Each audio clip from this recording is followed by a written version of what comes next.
y las propiedades físicas, y lo que vamos a ver hoy son las reacciones. Bien, lo primero entonces que vamos a decir y que nos vamos a recordar es que los carbonos en los alcanos tenían hibridación sp3, ¿se acuerdan? Por lo tanto, los enlaces carbono-carbono eran ese orbital molecular, ese enlace sigma, ¿sí? Que habíamos dicho que era muy fuerte porque estaba formado por la superposición completa de dos orbitales atómicos. De igual manera, el enlace carbono-hidrógeno también era enlace sigma, en ese caso era sp3s, ¿verdad? ¿Qué provoca este tema de que los alcanos tengan enlace sigma? Bueno, lo que provoca es que sean muy difíciles de reaccionar, o sea, esos enlaces son muy difíciles de romper, por eso dice acá que requiere condiciones energéticas muy enérgicas, o sea, altas presiones, altas temperaturas, y lo que da en general son reacciones de sustitución. Cuando uno piensa en reacciones de sustitución, está pensando en sacar un átomo y colocar otro, ¿verdad? Bueno, exactamente eso va a ser lo que va a pasar. Esas reacciones de sustitución se van a dar a través de radicales libres. Ahora vamos a ver qué son los radicales libres, una especie química quizás nueva para nosotros. Y también es importante esto que aclaramos aquí debajo, es que cuando uno explica un mecanismo, en este caso los mecanismos son en tres etapas. Una etapa de iniciación, una de propagación y una de terminación. Ya lo vamos a ir explicando. Bien, entonces primero vamos a explicar lo que son los radicales libres. Miren. Yo acá les he colocado algunos ejemplos y ahora vamos a hablar de cada uno de ellos. Pero lo importante es que cómo se genera un radical libre. Se genera cuando se rompe de manera homolítica quiere decir igual para cada lado, y entonces fíjense que nos queda un átomo o grupo de átomos con un electrón, ¿no es cierto?, libre, ¿sí? Estas especies químicas tienen mucha energía, son muy reactivos. Esto sucede, digamos, en un instante, o sea, no los podemos aislar como si fuera un compuesto, pero quiero hacer hincapié en esto. Fíjense, en el primer caso, yo, digamos, para obtener un radical libre metilo, tuvimos que sacar un hidrógeno. Eso requiere una cierta cantidad de energía, que en este caso está explicada 104 kilocalorías por mol. Muy bien. Si quisiéramos sacar un hidrógeno del etano, que al igual que en el metano son hidrógenos primarios, de carbonos primarios, fíjense, ya se necesita un poco menos de energía. Y si quisiéramos sacar un carbono, un hidrógeno de un carbono secundario, ¿sí?, para poder formar, por ejemplo, este radical libre isopropilo, se necesita aún menos energía. Y la mínima cantidad de energía es la necesaria para quitar un hidrógeno de un carbono terciario, ¿sí? Entonces dice acá, cuanto menor energía de disociación se necesita, obviamente más fácil se da la ruptura, ¿no? Entonces, si yo tengo una molécula en la cual tengo posibilidades de sacar un hidrógeno primario, secundario o terciario, ¿cuál les parece a ustedes que va a ser el primero que voy a poder sacar, o el primero que va a saltar, digamos?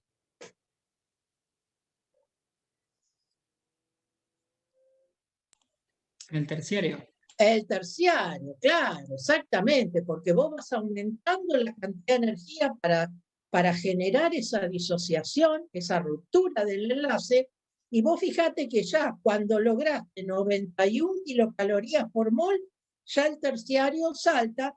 Sin embargo, todavía no se puede separar el secundario y menos los primarios, ¿sí? Entonces, eso nos dice que es más fácil entonces quitar un hidrógeno de un carbono terciario. Esta es un poco la razón por la cual la clase pasada veíamos esa clasificación, ¿se acuerdan? De carbono primario, secundario y terciario. Bueno, aquí está en parte un poquito la explicación de tener claro eso. No es lo mismo a pesar de que uno en la fórmula lo vea igual, ¿verdad? Bien, entonces, un pequeño resumen de lo que vamos a ver. Los alcanos dan, entre otras reacciones, reacción de halogenación, que tiene como resultado la generación de estas sustancias que se llaman halogenuro de alquilo. También vamos a ver una reacción cracking, que es crack significa romper. Entonces lo que se hace es, a partir de una cadena larga de átomos de carbono, obtener alcanos de menor peso molecular y otras cosas que ya vamos a ver. Obviamente dan la reacción de combustión, que si es completa genera dióxido de carbono y agua, y si no es completa genera monóxido. Sobre la reacción de combustión no vamos a hablar demasiado porque ustedes, digamos, la van a ver en detalle sobre los equipos industriales, ¿sí? Cuando vean calderas y hornos, ¿sí? Y digamos, entonces ahí se va a ver con más detalle. Y sí vamos a ver una reacción, por último, que se llama de isomerización, ¿sí? Que es la que nos permite obtener alcanos ramificados. Digamos, esto es lo que se llama, por ahí ustedes escucharán, reforming, ¿sí? Que lo que pretende es, a partir de un alcano lineal, obtener alcanos ramificados. ¿Para qué se hace esto? Bueno, porque los alcanos ramificados tienen mejor octanaje para las naftas que los alcanos lineales, ¿sí? Los alcanos lineales no son buenos para formular una nafta, pero están en el petróleo, de manera que una vez que los separamos, los sometemos a este proceso de reforming que nos permite justamente isomerizar, ¿sí? Bien, entonces vamos a comenzar por la primera reacción, que se llama halogenación. Yo he tomado el ejemplo del cloro. En general es buena para cloro y para bromo. El flúor es un gas muy reactivo, ¿sí? De manera que es complicado hacer esto, y el yodo prácticamente no se usa. Entonces, fíjense, ¿qué es lo que vemos en general en la reacción? Bueno, tenemos un alcano, que lo hemos representado así, con el radical R y un hidrógeno, el halógeno, ¿sí? Acá hay un simbolito, que es la letra Nu, griega, que significa luz ultravioleta, ¿sí? Ya vamos a ver para qué. En definitiva es energía, ¿no? ¿Y qué se obtiene? Miren, ¿qué es lo que se ve acá en general? Bueno, reemplazamos un hidrógeno del alcano, sustituimos un hidrógeno del alcano, ¿se acuerdan? Dijimos reacción de sustitución, por un halógeno. Obviamente el otro halógeno se queda con el hidrógeno que sacamos, y estas sustancias en general se las llama halogenuros de alquilo. A ver, ¿para qué o por qué son importantes la generación de los halogenuros de alquilo? Son sustancias que luego, más adelante, lo vamos a ver como un capítulo especial. Son sustancias muy reactivas, la presencia de un halógeno los hace muy reactivos y son muy útiles, van a ver ustedes, como intermediarios de síntesis, ¿sí? A medida que vayamos avanzando, vamos a ir viendo algunas rutas de síntesis, al principio sencillas, después se van complejando un poquito más, y en esas rutas de síntesis aparecen siempre los halogenuros de alquilo. Entonces, fíjense, como nosotros estamos estudiando para ser ingenieros, esta sería la composición práctica, es decir, tenemos un reactor en el cual está entrando cloro gaseoso, y está entrando, por ejemplo, yo tomé metano, también gaseoso, ¿Y qué es lo que obtenemos como producto? En este caso sería cloruro de metilo, así se llamaría el halogenuro de alquilo. Muy bien. Vamos a empezar a ver ahora el mecanismo. Entonces, volví a poner el esquemita, el reactor, ¿saben para qué? Para no perder de vista qué es lo que queremos hacer, ¿sí? Entonces, recuerdan que dijimos que tenían 3 etapas el mecanismo. Entonces, vamos a comenzar con la primera, que es la etapa de iniciación. ¿Qué sucede en la etapa de iniciación? Bueno, miren, tenemos el cloro 2 gaseoso y gracias a la energía provista por la radiación ultravioleta, logramos generar 2 radicales libres cloro. ¿Ven? Así como decíamos, la ruptura homolítica del carbono y el hidrógeno, bueno, en este caso de los 2 cloros y obtenemos 2 radicales libres cloro. Fíjense, por supuesto, que el delta H es positivo, o sea, la entalpía de la reacción se absorbe, en este caso, 4 kJ por mol en este proceso de iniciación. Muy bien. Pusimos la energía, generamos los 2 radicales libres cloro y ahora vamos a ver qué hacemos. Entonces ahora empieza la propagación. La propagación es una etapa en la cual se va generando y autosustentando la reacción, ¿sí? O sea, mientras estamos en la etapa de propagación, la reacción se desarrolla y no termina, no se corta. Entonces, fíjense, una vez que vos dentro del reactor tenés el radical libre cloro, ¿con quién se encuentra ese radical? Obviamente con el metano que está entrando al reactor. ¿Y qué es lo que sucede? Ese cloro es capaz de quitarle un hidrógeno al metano, ¿sí? Con las 104 kilocalorías que dijimos hace un ratito, y genera un radical libre metilo. ¿Sí? ¿Vamos bien hasta acá?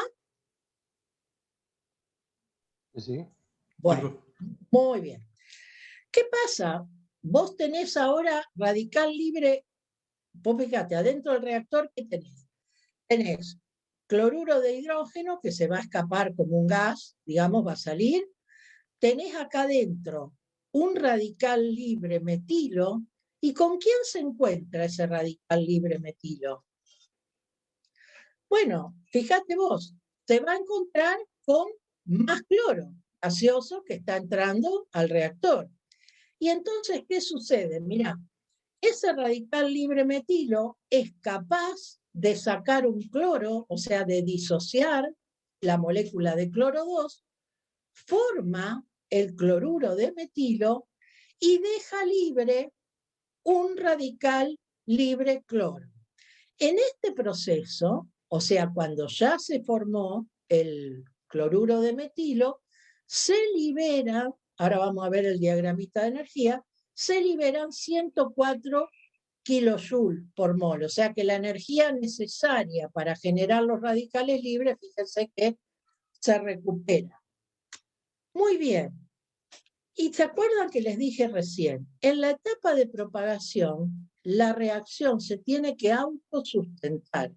Entonces, fíjense, generamos el producto que queríamos, ahí sale del reactor, pero a su vez generamos un radical libre cloro que ¿qué hace? Vuelve a empezar de nuevo. Otra vez reacciona con metano, genera el radical libre metilo, este reacciona con el cloro 2, produce el producto y vuelta otra vez. ¿Se dan cuenta por qué le decimos entonces propagación? ¿Sí? En la etapa de propagación yo sí o sí tengo que generar radicales libres porque si no, no puedo seguir la reacción. Ahora, yo les hago una pregunta. Nosotros tendríamos que hacer ahora la etapa de finalización o corte, ¿no? Entonces, ustedes imagínense que estamos acá con este reactor en la planta, ¿no? Y decimos, bueno, ¿de qué manera se te ocurre frenar? Suponete que vos estás controlando el reactor y te dice, bueno, para la reacción. ¿De qué manera se les ocurre que podríamos hacer eso? Parar la reacción química. Porque mientras siga entrando cloro y siga entrando metano, fíjense, entra metano, entra cloro, todo este ciclo sigue, sigue, sigue, sigue. ¿Cómo podemos parar esto? ¿Cómo se les ocurre? No importa, o sea, ¿Cortando el díganme, metano? ¿cómo, Gerardo? ¿Cortando el metano? ¿Cerrando el Claro, ingreso de metano? por ejemplo. Entonces, vos seguramente acá, en esta cañería, tenés una válvula, una canilla, cerrás esa válvula, no entra más metano, y entonces mirá qué pasa. Cuando vos generás el radical libre cloro, quiere venir a reaccionar con el metano, no lo encuentra. Y ahí, chao, se paró la reacción. ¿No es cierto? Otra opción, ¿cuál sería? A la que dijo Gerardo. Y bajar la Cerramos la temperatura. válvula del Sí, cloro, ¿no claro. es cierto? Claro, cerramos la válvula de cloro. Entonces, si cerramos la válvula de cloro, fíjense, nosotros podemos hacer la reacción, generamos el radical libre metilo, pero cuando quiere busca cloro, no tiene con qué reaccionar, listo, se frenó. Bueno, a eso que estamos charlando, es a lo que nosotros llamamos etapa de finalización o corte. En la etapa de finalización o corte, la manera de frenar esto es que no haya más radicales libres. O sea, cuando se acaban adentro del reactor los radicales libres, la reacción no prospera. Entonces, ¿qué puede pasar en este caso sencillo que nosotros hemos explicado acá? Bueno, que reaccionen dos radicales libres cloro entre sí, forman cloro 2, listo, ahí se cortó. O que reaccionen dos radicales metilo entre sí, forman etano, también se cierra, ¿ven? No puede seguir. O que reaccione un radical metilo con un radical libre cloro, forma cloruro de metilo, y ahí se cerró. Quiero decir, en este ejemplo sencillo, es fácil escribir las reacciones que dan lugar al corte o a la finalización. Lo que hacemos habitualmente en ejemplos un poquito más complejos, es decir, donde ponemos finalización o corte, escribimos una frase que dice, en esta etapa reaccionan todos los radicales libres entre sí. Ustedes fíjense, estábamos charlando recién, que cerramos la válvula de cloro, cerramos la válvula de metano, lo único que queda acá adentro son radicales libres. Entonces, cuando ellos reaccionan todos contra todos, ¿no es cierto? Se cierra y se termina. Bien, ahora, a veces es complicado todas estas reacciones, porque si hay muchos radicales libres, por ahí ustedes se pierden media hora tratando de hacerlos reaccionar, entonces no tiene sentido. Lo que sí tiene sentido conceptualmente, es saber que la reacción se va a terminar cuando yo cierre el ingreso de los reactivos, ¿no es cierto? Y fíjense, yo cierro el ingreso de los reactivos, como ustedes me decían, cierro la válvula de cloro o la de metano, y no es que automáticamente se termina la reacción en un instante. Muy bien, no va a entrar más, pero yo tengo que esperar que suceda, miren, todo esto. O sea, que se agoten todos los radicales libres entre sí. O sea que a pesar de que vos cierres las válvulas, no es que en ese instante la reacción se va a cortar. La reacción va a proseguir un tiempo más, y entonces digo, no es necesario hacer el detalle de cada reacción de corte, simplemente decir que la etapa de finalización o corte se forma con la reacción de todos los radicales libres entre sí. En este caso lo hicimos porque era muy sencillo las tres opciones que se nos daban. Bien, y por último, fíjense que acá aparece un cartelito escrito en rojo, muy importante. Ahora lo vamos a ver en el diagrama de energía.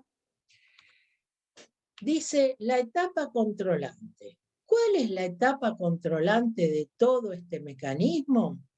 Bueno, la etapa que da lugar a que la reacción arranque. O sea, esta primera etapa, la formación del radical libre metilo. Una vez que vos lograste formar el primer radical libre metilo, ya después sigue todo, sigue sin ningún problema. Esta es la etapa controlante del mecanismo. ¿Sí? Entonces, ahora sí, vamos a ver, fíjense, en este diagramita de energía se ve perfecto. La primera etapa de la propagación. Vos generaste con la luz ultravioleta el radical libre cloro, se encuentra con el metano y necesita toda esta energía de activación, ¿para qué? Para formar el radical metilo, ¿sí? Fíjense toda la energía que absorbe y luego se estabiliza formando el radical libre metilo.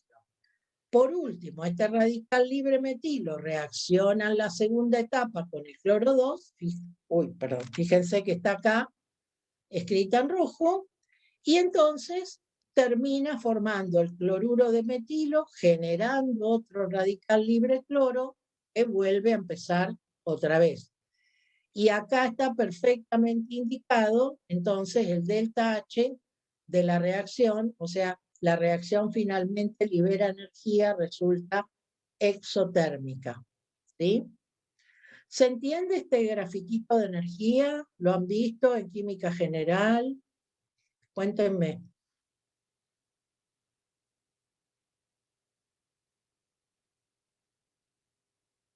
¿Están ahí? Sí, profe. ¿Lo habían visto alguna vez? Sí, Franco, te escucho.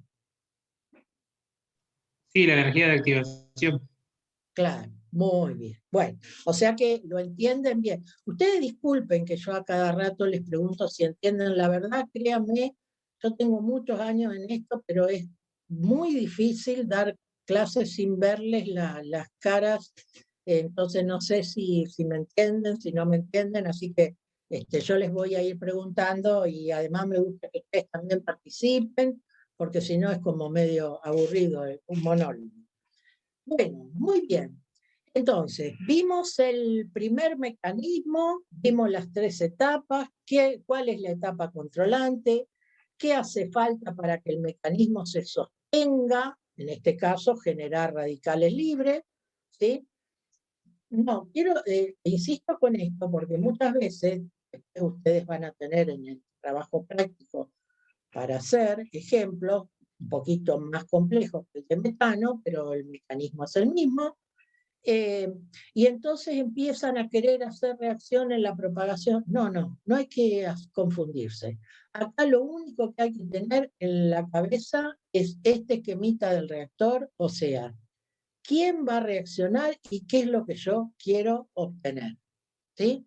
Porque si yo me empiezo a enredar acá y, por ejemplo, hago reaccionar dos radicales libre metilo, por ejemplo, como si fuera esta que tenemos acá, fíjense que se me cerraría en etano y no hago el ciclo, ¿se dan cuenta? Entonces, eso es la precaución que tenemos que tener. Muy bien. Y entonces, para explicar un poquito lo de la etapa controlante, que fíjense que dijimos es la etapa en la cual se produce el radical libre metilo, esa era la etapa controlante, y para generar ese radical libre metilo, el radical libre cloro le sacaba un hidrógeno al metano, ¿se acuerdan? Bien, entonces, ¿qué es lo que sucede con las energías de disociación? Ustedes tienen una tablita donde tienen inclusive valores. Bueno, miren, sucede esto que ven acá.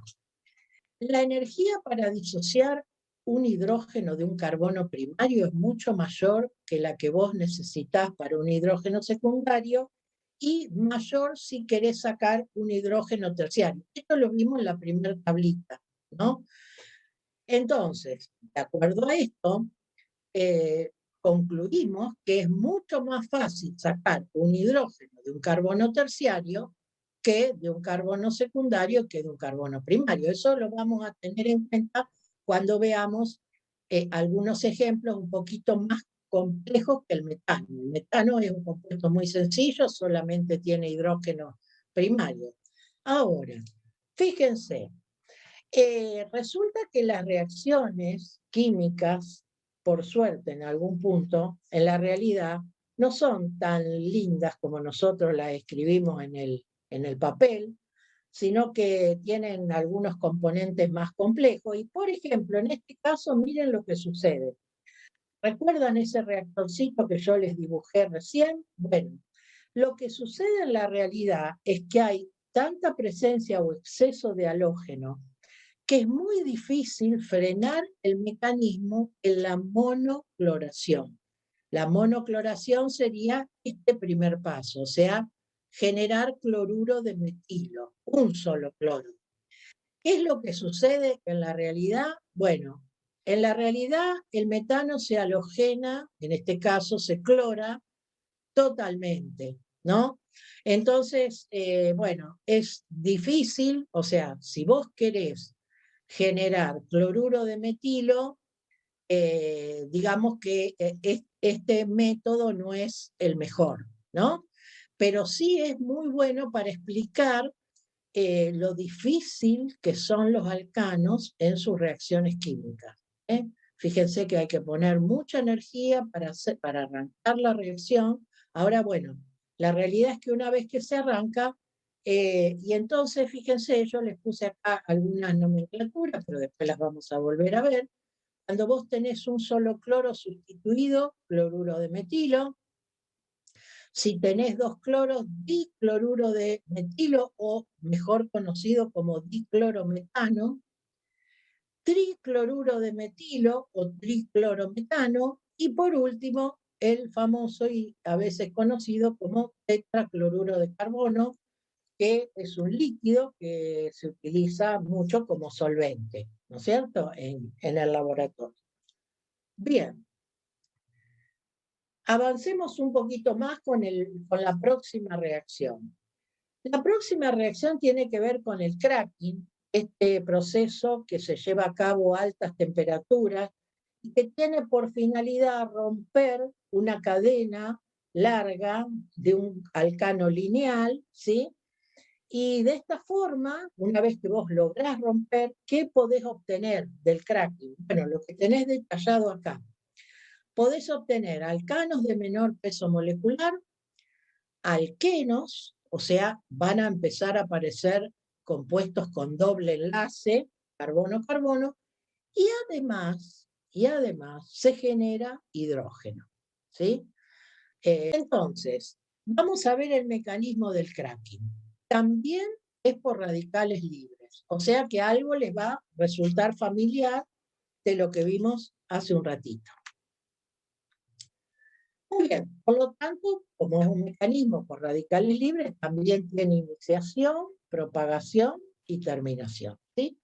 Entonces, bueno, yo les propongo este ejemplo de hacer el cracking del etano, que es el compuesto más sencillo, ¿sí? ¿No es cierto?, para hacer un cracking. Entonces, fíjense, a ver si ustedes me pueden decir.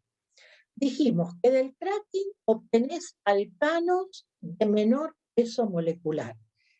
¿Qué alcano podría obtener yo de menor peso molecular que el etano? ¿Cuál sería el alcano más chiquito? Etano. Este es el etano, el de 2. O sea, si yo corto el etano, obtendría metano, ¿verdad? Claro, metano. Muy bien. Entonces, alcano de menor peso molecular, metano. Alqueno. Entonces resulta que el alqueno va a ser eteno, ¿sí? Y hidrógeno. Bueno, muy bien. Entonces vamos a ver cómo es esto. Comienza como comenzaba el otro. Recuerdan que el otro mecanismo arrancábamos generando radicales libres. Bueno, acá fíjense, a elevada temperatura el etano, ¿sí?, que está entrando al reactor catalítico, se parte en 2 radicales libres metilo. ¿Hace falta energía? Sí, claro, ahí la tenemos. 332 kilojoule por mol. Pero resulta que no es la única opción que tenemos, porque la molécula se puede cortar en el etano o se podría cortar en el hidrógeno de uno de los carbonos. Y fíjense, cuando se corta un hidrógeno, hace falta 382 kilojoule por mol. Entonces, si la molécula se corta generando 2 radicales libres metilo, hizo falta aplicar 332 kilojoule por mol. En cambio, si vos esta molécula se corta en un enlace carbono-hidrógeno, como está marcadito acá, o sea, generás un radical libre etilo y un radical libre hidrógeno, para hacer esta, vos necesitas más energía, 382 kilojoule por mol. Entonces, es lógico que esta primera reacción, como dice acá, se va a ver favorecida respecto de la segunda. ¿Por qué? ¿Por qué se va a ver favorecida la primera y no la segunda? ¿Qué les parece? Porque requiere menos energía. Claro, sencillamente, muy bien. Al requerir menos energía, por supuesto, se va a dar. Entonces, ¿qué es lo que hacemos nosotros cuando planteamos esto? Planteamos las dos, porque nosotros decimos, bueno, a ver, teóricamente se podrían dar las dos. Ahora, claramente yo voy a indicar bien. Vamos al proceso de propagación, que como dijimos hace un ratito, siempre se deben generar radicales libres.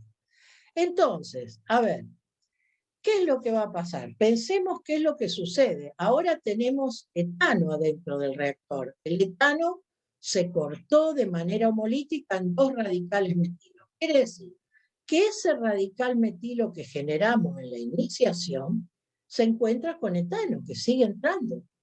Y entonces, ¿qué pasa? Miren, es capaz de quitarle un hidrógeno a ese etano, forma metano, ¿se acuerdan que dijimos hace un ratito? Y genera un radical libre etilo. Muy bien. Otra cosa que puede pasar es que ese radical libre etilo pierda un hidrógeno y se genere eteno. Recuerdan que dijimos alqueno. Y generamos un radical libre hidrógeno. Y otra cosa que puede suceder es que ese radical libre hidrógeno le quite al etano otro hidrógeno, genera hidrógeno 2 gaseoso y un radical libre etilo. Entonces, ¿qué es lo que decimos o sugerimos siempre cuando me piden un ejercicio de cracking? Antes de hacer el ejercicio, yo me hago una lista de las cosas que yo debería obtener con ese ejercicio. Entonces, fíjense, por eso están marcadas en verde. Yo tengo que generar reacciones que cumplan 2 objetivos. El primero, generar las cosas que yo sé que tengo que generar. Y la otra, lo que dice acá, generar radicales libres. Si en estas reacciones de la propagación yo no genero radicales libres, ya vimos que la reacción se corta, ¿verdad? Muy bien. Y entonces viene al final la etapa de corte, y acá está lo que yo les comentaba los otros días, hace un ratito. Se produce cuando se agota el etano, lo que comentábamos hace un rato, cerramos las válvulas de las cañerías de los reactivos que ingresan, en este caso es el etano, y además se produce la interacción de todos los radicales libres entre sí. ¿Te dan cuenta que yo no hice, como en el ejemplo anterior, toda la lista de las posibles reacciones, porque serían muchas en este caso? Pero a ver, si ustedes se fijan, las podemos decir inclusive oralmente. A ver, ¿qué podría pasar? Que reaccionaran 2 radicales etilo entre sí y se formara butano. que reaccionara un radical libre etilo con un hidrógeno y se formara etano, ¿sí? Bueno, esa sería, o que reaccionara un radical metilo con un hidrógeno y se forme metano, ¿sí? Pero como les dije, no es necesario hacer ese detalle, simplemente sí, conceptualmente es importante porque nosotros tenemos, así como aprendemos a ver cómo iniciamos la reacción, también tenemos que saber cómo frenarla, ¿no es cierto? Muy bien. Entonces, hacer de cuenta que queremos hacer el cracking del propano, que sería este, ¿verdad? Muy bien. ¿Se acuerdan que dijimos que en el cracking se obtenían, voy a anotar acá abajo, alcanos de menor MR, ¿sí? Se obtenían alquenos y se obtenía hidrógeno 2 gaseoso, ¿sí? ¿Qué les parece que yo obtendría si yo hiciera el cracking del propano? ¿Qué debería obtener yo si hiciéramos el cracking del propano? Etano. Ajá, perfecto. Ahí lo voy dibujando. ¿Algo más? Metano. Metano. Claro, exactamente. Metano, muy bien. Ahí está. Muy bien. Y listo. Ya no, más chiquito no tenemos. Bien. Y alquenos, o sea, compuestos con doble enlace, ¿no? Entonces, una opción sería, Eteno. claro, muy bien, ¿sí? ¿Y qué más podría ser? Propeno. Propeno lo dibujé y dibujamos entonces eteno. Claro, ahí está. Y hidrógeno que siempre se genera. Entonces, y en este ejercicio, o sea, te toca resolver un ejercicio de esto, vos haces esto que nosotros acabamos de hacer. Te haces en tu hojita una lista de las cosas a las cuales vos debés llegar dentro de la propagación. Vos en las reacciones de propagación te haces esta lista, ¿sí? Y vos tenés que llegar a esto. Entonces es más fácil guiarte qué tipo de radical reacciona, ¿se dan cuenta? Los va guiando si ustedes hacen esta pequeña lista al principio, ¿sí? Bien, avanzamos entonces un poquito más y vamos a simplemente, como les comenté, vamos a mencionar la reacción de combustión. Obviamente, a esta altura ya todos sabemos que la reacción de combustión es una oxidación violenta, que es una reacción exotérmica que genera luz y calor. Si la reacción de combustión es completa, el resultado de la combustión es dióxido de carbono y agua, ambos en estado gaseoso, y si la reacción química no es que la combustión no es completa, además de dióxido de carbono y agua va a generar monóxido de carbono, ¿sí? Esto es muy importante que vuelvo a decirles, van a ver ustedes cuando vean todo el tema de hornos y calderas. También es una reacción por radicales libres, ¿sí?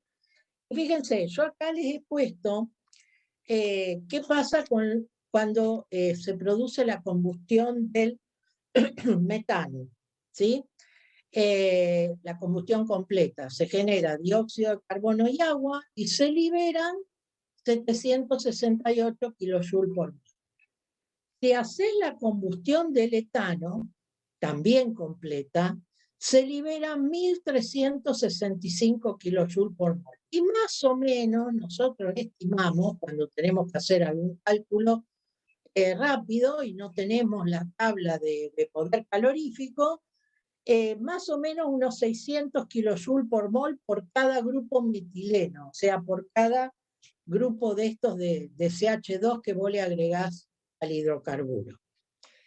Bien, las reacciones de combustión son casi las únicas reacciones en las cuales se usan fracciones para balancearlas, ¿sí?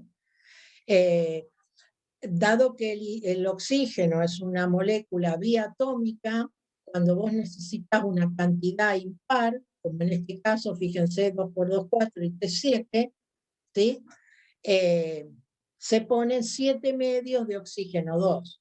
Podríamos evitar usar esta fracción 7 medios si en lugar de poner 1 mol de etano, como está puesto acá, pusiéramos 2. Y entonces duplicaríamos todo y acá aparecerían 7 moles de oxígeno 2.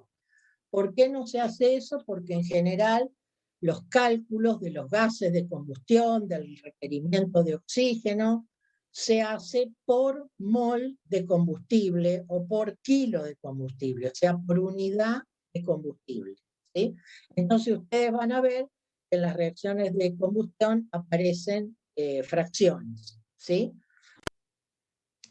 Ya vamos cerrando entonces y vamos a ver la reacción esta que yo les decía, que se conoce como isomerización o reforming, que era lo que les comentaba, que la idea es transformar un alcano lineal en un alcano ramificado, y aclara acá, en presencia de un catalizador que actúa como ácido de Lewis. Eso lo deben haber visto el año pasado en Química General.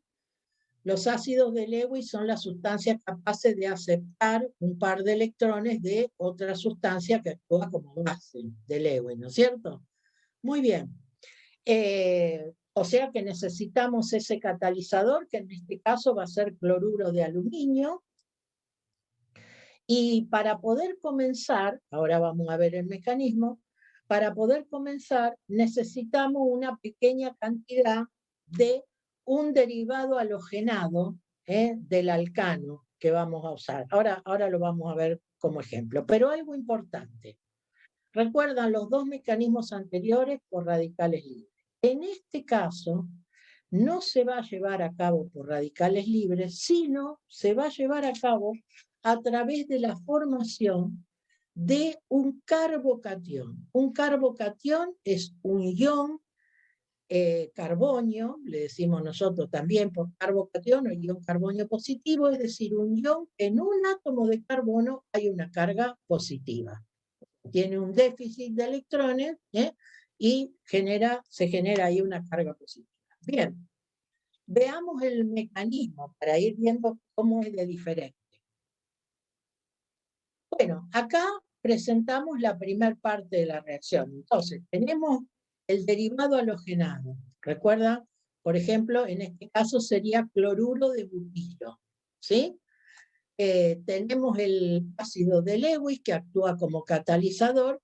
Y fíjense cómo es que toma un par de electrones el ácido de Lewis. Este parcito de electrones que tiene el cloro unido al radical alquilo, se lo lleva junto con el cloro, fíjense, hace un ion negativo, ¿no es cierto?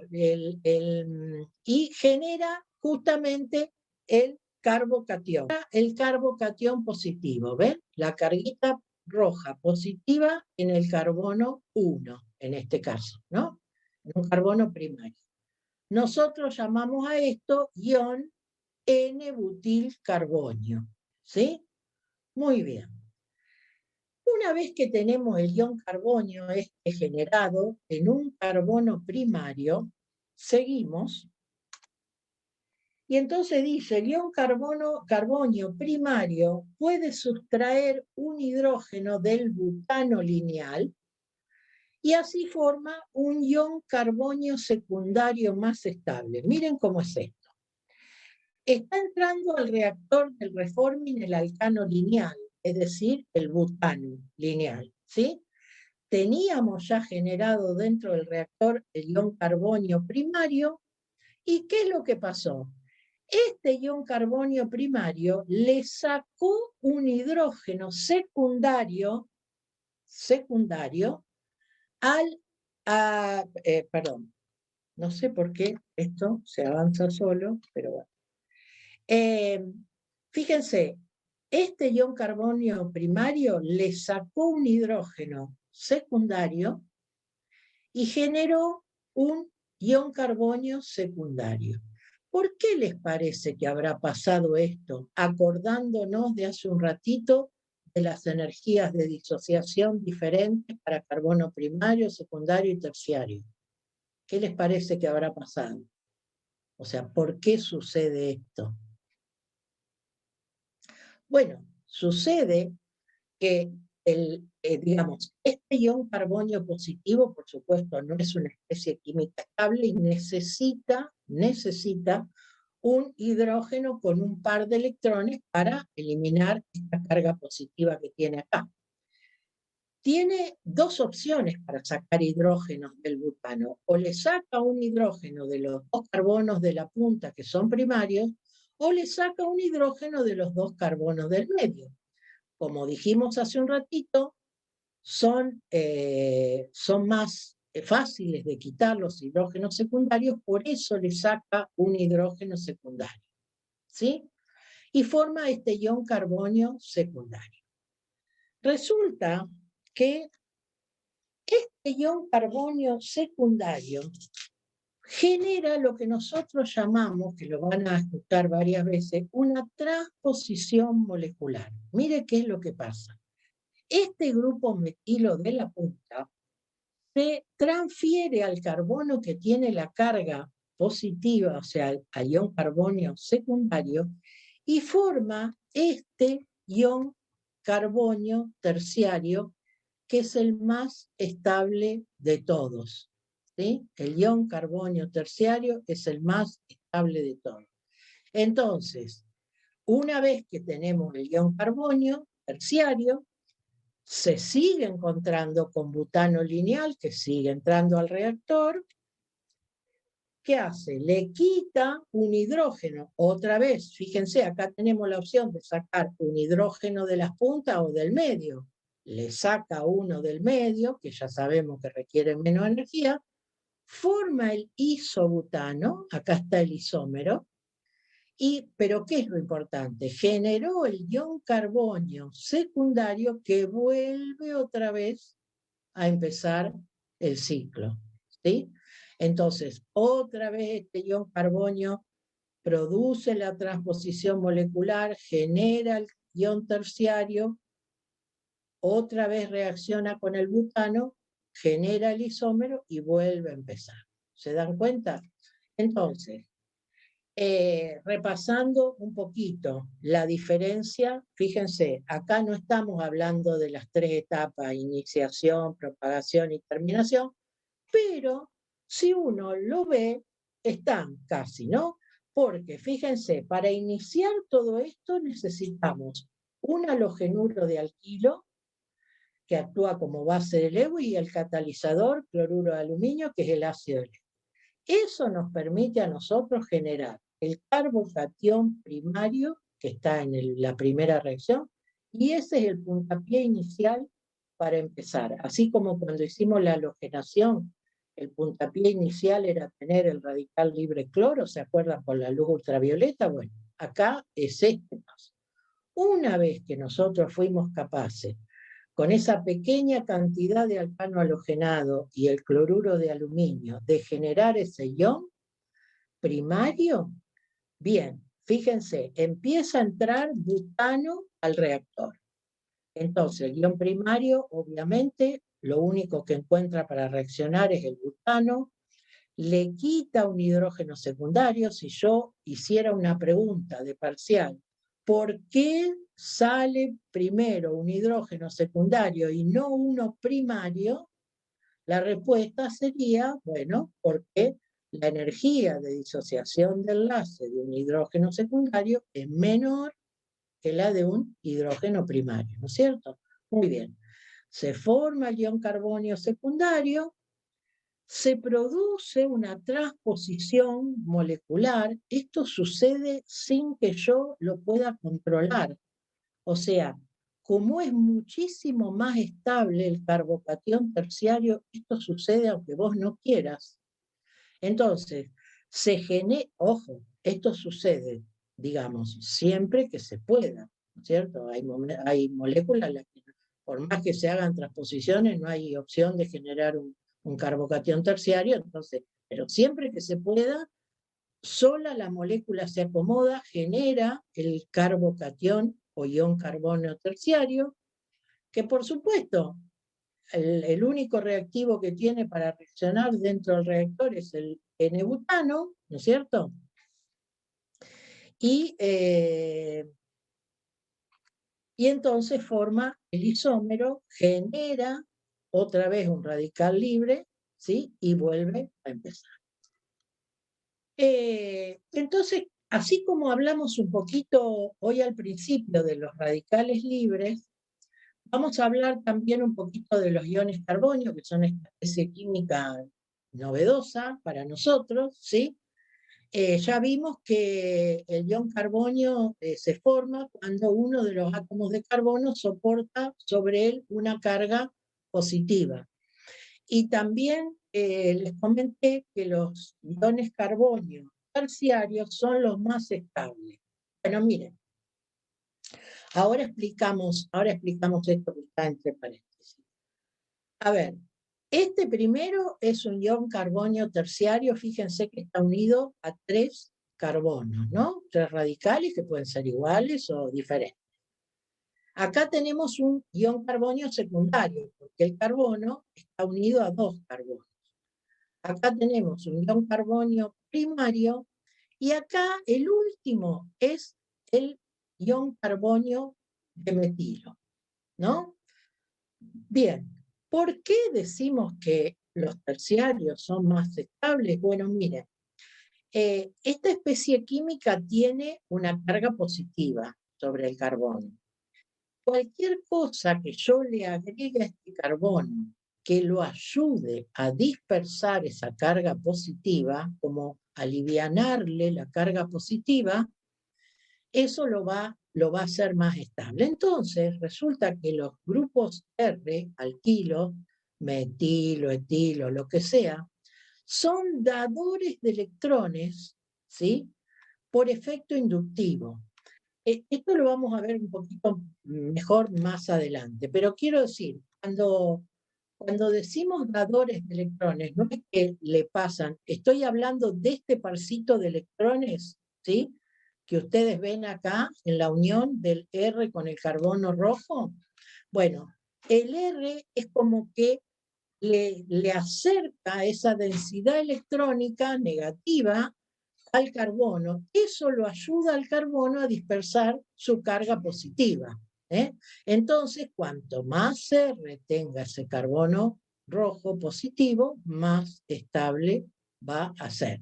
Fíjense, al contrario del ion carbonio de metilo, que no tiene ningún radical R, ¿no es cierto?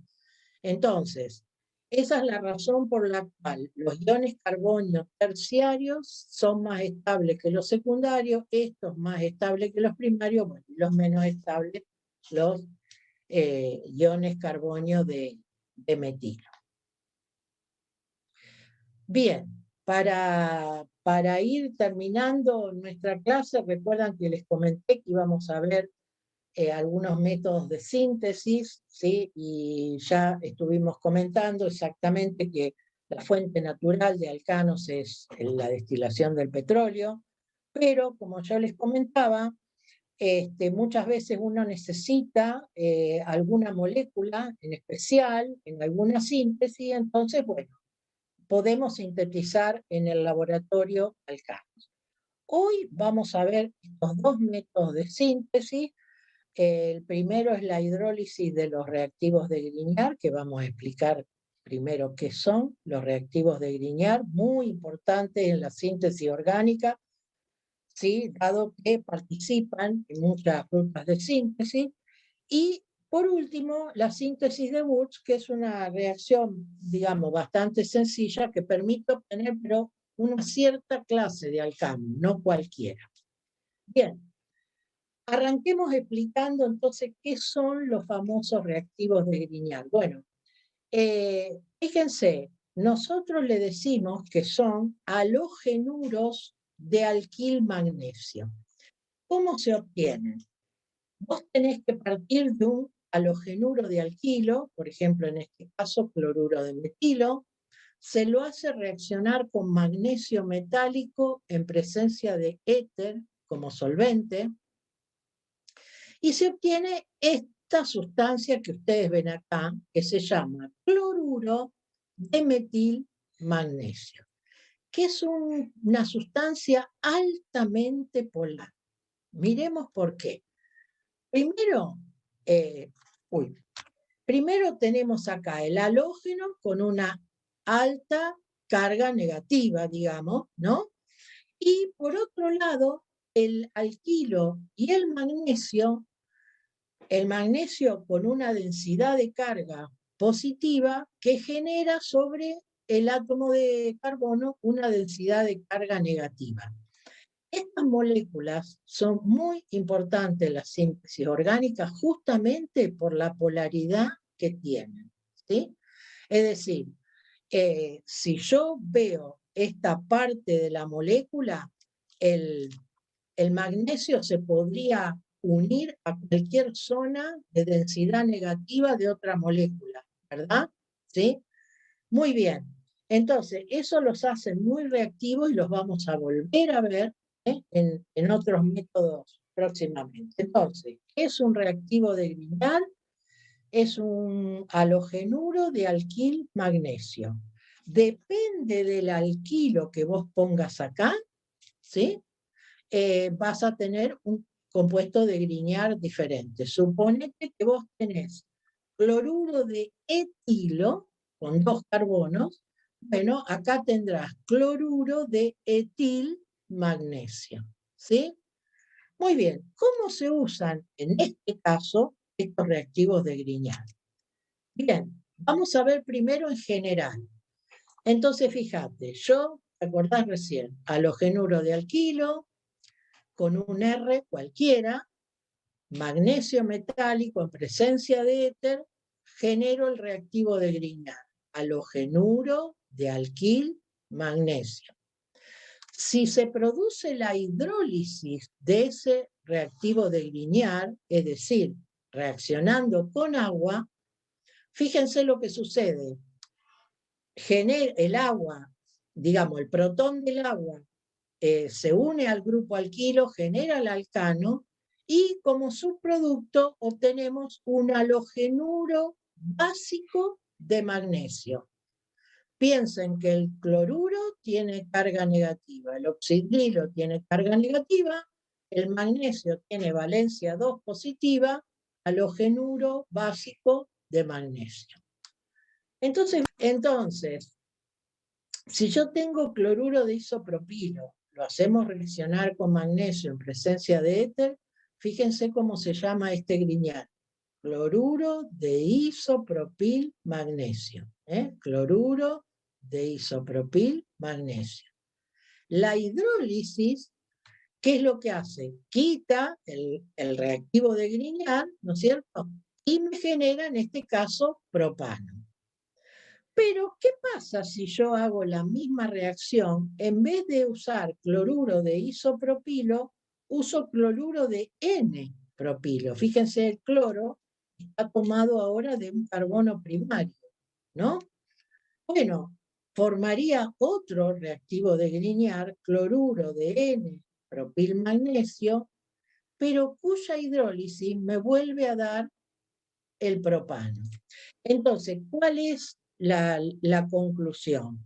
Vos podés usar cualquier halogenuro de alquilo para hacer tu reactivo de Grignard.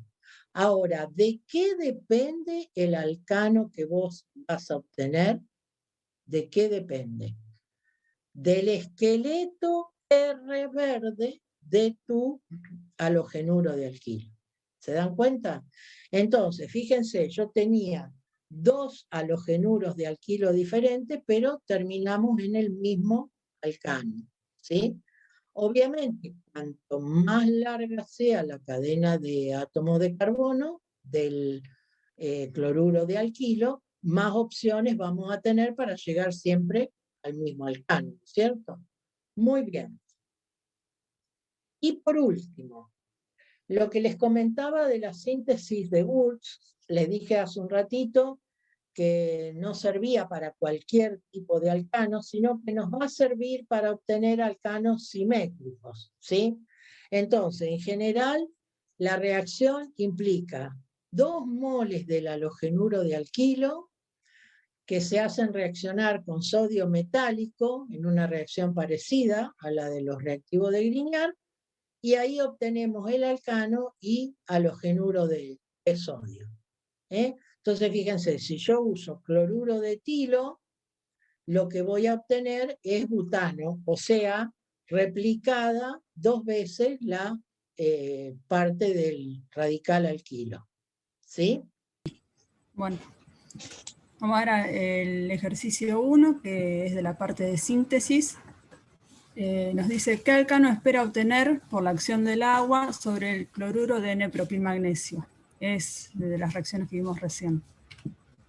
Entonces tenemos el cloruro de N-propilmagnesio, que es este que ven acá, y que reacciona con agua.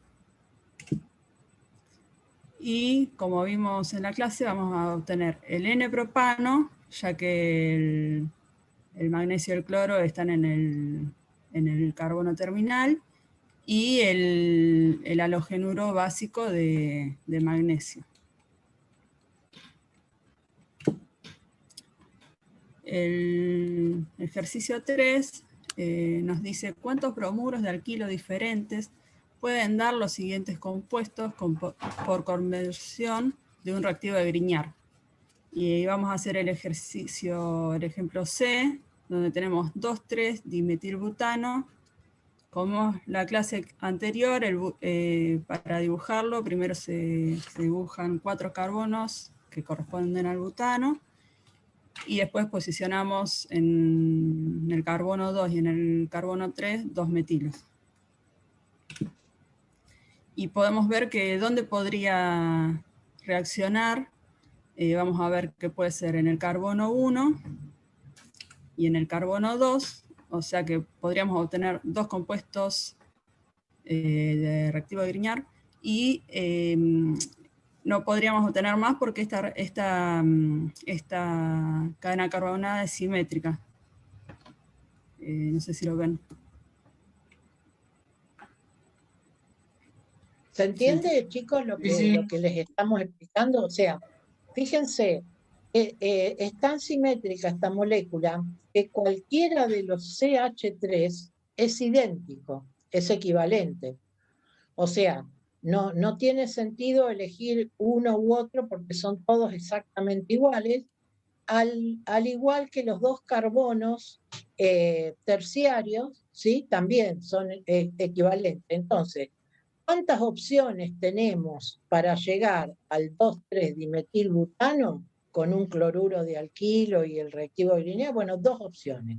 Como hoy se acuerdan que explicamos que para llegar a propano también tuvimos solamente 2 opciones para llegar al mismo compuesto.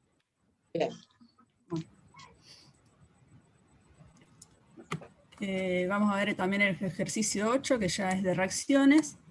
Nos pide plantear el mecanismo con todas las etapas que correspondan para la monocloración del propano. Y bueno, tenemos que tener en cuenta las distintas posiciones. Entonces, empezamos con la iniciación, donde el cloro, por efecto de luz ultravioleta o calor, formamos dos radicales de cloro.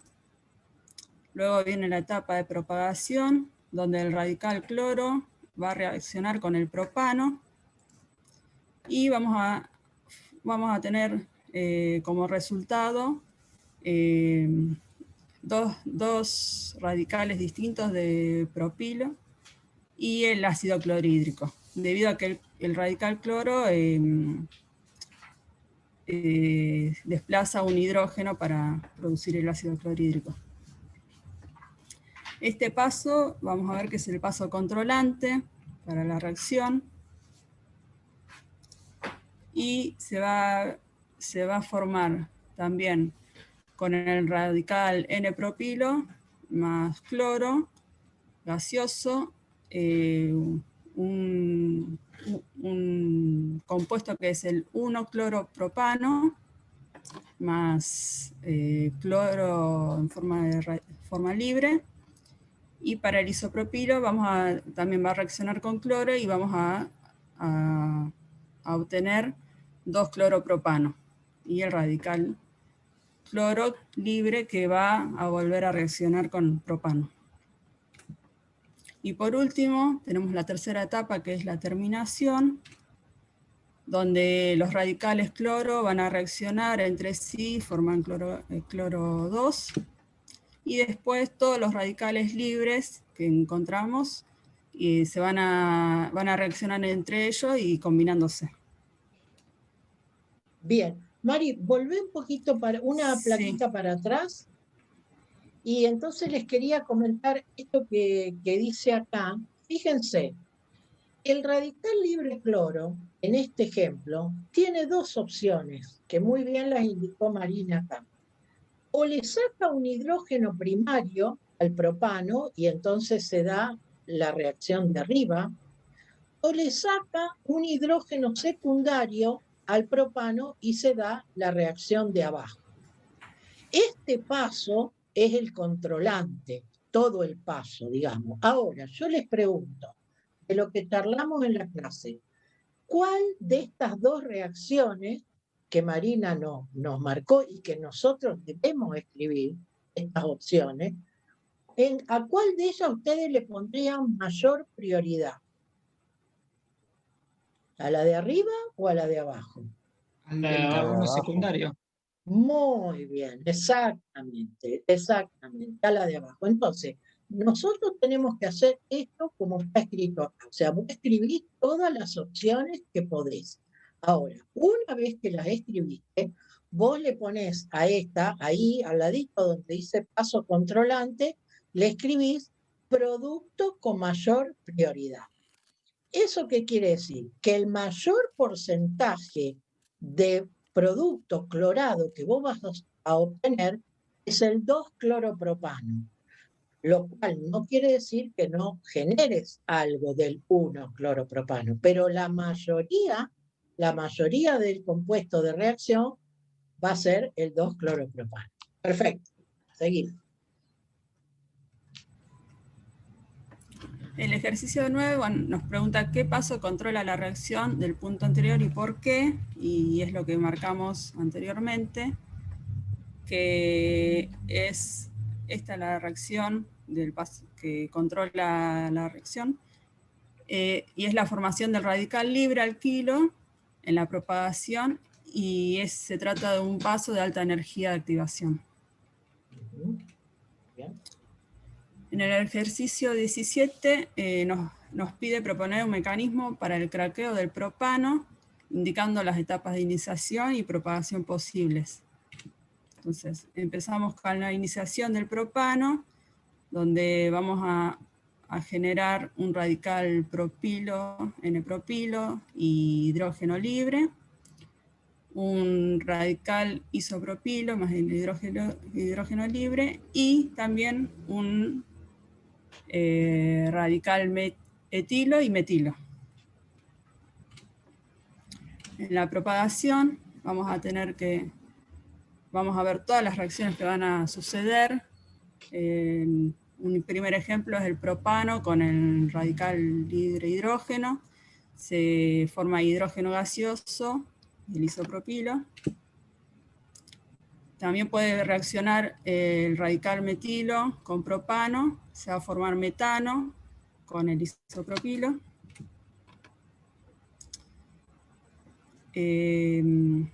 También puede reaccionar el radical etilo con el propano, se forma etano y el isopropilo nuevamente. El etilo puede reaccionar consigo mismo formando eteno y radical libre hidrógeno. Y por último, vemos que puede reaccionar el N-propilo con el isopropilo para formar propeno más el radical libre hidrógeno. Sí, dale, termina. Ahora después les comento. En la terminación vamos a ver que todos los radicales libres van a reaccionar entre sí y combinados, y vemos que en el cracking podemos producir alcanos de menor masa molecular, alquenos e hidrógeno gaseoso. Muy bien.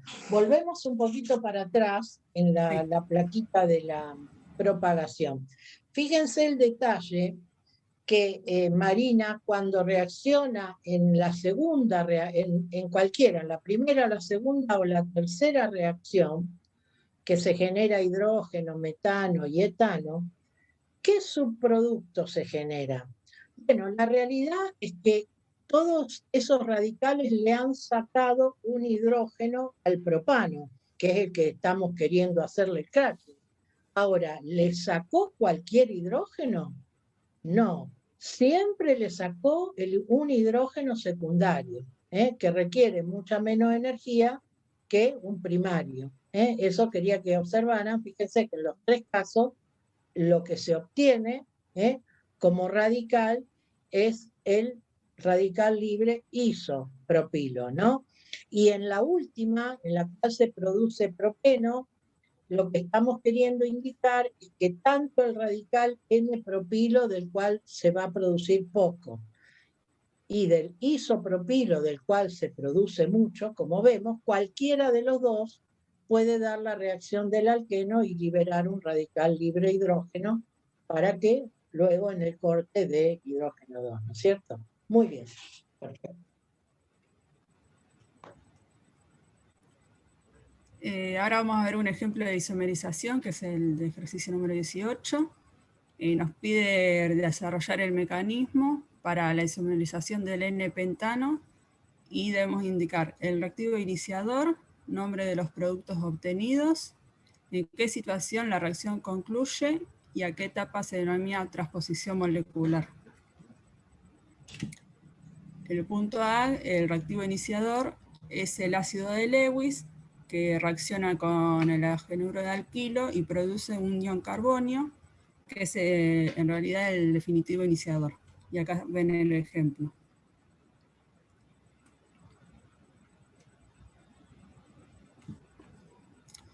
Vamos a ver cómo es la isomerización, donde tenemos el N-pentano con el catalizador. Se va a formar un ion carbonio que es secundario, debido a que es más estable.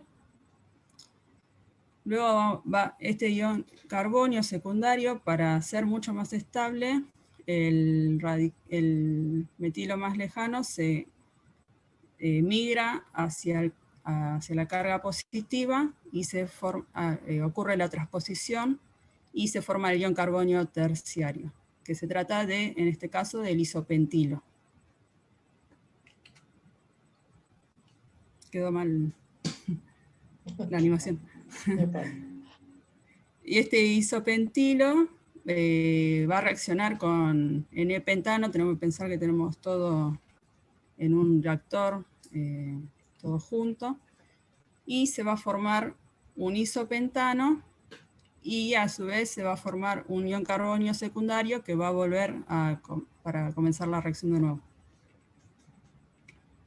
Entonces nos pide, los otros puntos son nombre de los productos obtenidos, es el isopentano que vemos acá, en qué situación la reacción concluye cuando se agota el N-pentano, y a qué etapa se denomina transposición molecular, y es la segunda etapa que marcamos acá. Hasta acá vamos bien. Bueno. Sí, sí. Sí, bueno. O sea, la transposición molecular sería aquella etapa en la cual se genera el carbocatión terciario, ¿no es cierto? Si ustedes tuvieran que responder. O sea, ahí Marina les puso la reacción, pero ustedes lo podrían explicar de esa forma. Perfecto. Y el ejercicio 20 es un ejercicio de combustión, donde nos pide, sabiendo que se produce la combustión completa de 100 kilos de propano, plantear la reacción química y balancearla. Es lo primero que hacemos. Tenemos propano con oxígeno, es una combustión completa, así que se forma dióxido de carbono y agua. La balanceamos, que sería el segundo paso. Vamos a necesitar 5 oxígeno 2, 3 dióxido de carbono y 4 de agua. Y vemos los datos, la masa del propano, que es 44 gramos, la masa de 5 oxígenos son 160 gramos, y de 3 dióxido de carbono, 132 gramos. Y como dato nos dice que tenemos 100 kilos de propano. Los vamos a expresar en gramos. Ahora vamos a calcular los moles de oxígeno necesarios. Para eso hacemos una reacción de 3 simple. Donde tenemos 44 gramos de propano. Vamos a necesitar 5 moles de oxígeno. Y para 1000 moles de propano, 100.000 gramos de propano, si hacemos la cuenta, vamos a obtener este resultado, que son 11.363,6 moles de oxígeno. ¿Vamos bien? ¿Se entiende cómo es? Sí, se entiende. Bueno. En el punto C nos pide calcular la masa en kilo de dióxido de carbono que se va a formar. Entonces también tenemos como dato que 44 gramos de propano se van a formar 132 gramos de dióxido de carbono, y para 100 kilos, X. Entonces si hacemos la cuenta, van a ser 300 kilogramos de dióxido de carbono. Y por último, calcular la masa en kilos de oxígeno. Entonces, de aire teórico. Entonces, sabemos que en el aire hay 79% de nitrógeno y 21% de oxígeno. Entonces, para 100 moles vamos a tener 79 moles de nitrógeno y 21 de oxígeno. Entonces, empezamos a plantear la ecuación, sabiendo que tenemos 11.363,6 moles de oxígeno. Para 100 moles de aire van a ser 21 moles de oxígeno. Se va a simplificar. Y después sabemos que para 1 mol de aire hacemos la cuenta y son 29 gramos de aire. 1 mol de aire. Entonces, lo completamos en la ecuación, y si hacemos esta cuenta nos va a dar 1.569 gramos de aire. Bueno, volvé un poquito para atrás. Miren, es importante, bueno, ustedes habrán visto, es un problemita de geometría, hay varios para practicar. Esto que está indicado acá en las placas azul y celeste es una convención que hemos tomado, o sea, por supuesto que la composición del aire, ustedes entenderán que varía, digamos, de acuerdo al día, la zona, si es una zona industrial o no. Por convención hemos tomado esta composición para hacer los cálculos, pero es importante también saber que esta composición del aire está dada en volumen, o en moles, ¿sí? Por eso es que se tomó cada 100 moles de aire, 79 moles de nitrógeno y 21 de oxígeno, y lo que está a la derecha es simplemente hacer un promedio ponderado de lo que podría ser un MR promedio del aire, dado que no es una sustancia única, pura. Entonces, bueno, considerando este promedio. Esto es importante en este tipo de cálculos, no tanto para la materia de orgánica, pero sí les va a suceder, digamos, las materias técnicas un poquito más adelante, o en esas materias de integración, donde ustedes empiezan a hacer pequeños proyectos y pequeños cálculos, este tipo de aclaración, ¿sí? Siempre que uno considera alguna simplificación para hacer más sencillo el cálculo, bueno, perfecto. Uno le explica, miren, yo voy a considerar esto, eso puede ser opinable o no, lo importante es que vos avisás la simplificación que estás usando, o sea que tus cálculos están basados en esa simplificación. Esto es muy común en la ingeniería porque muchas veces no se dispone de los datos exactos y muchas veces inclusive no tiene a veces mucho sentido contar con la composición exacta, ¿sí? Por ejemplo, en este caso de la composición del aire que puede llegar a tomar el quemador de una caldera o de un horno. Entonces uno hace los cálculos, pero aclara, yo tomo en cuenta estas simplificaciones, ¿no es cierto? Bueno, espero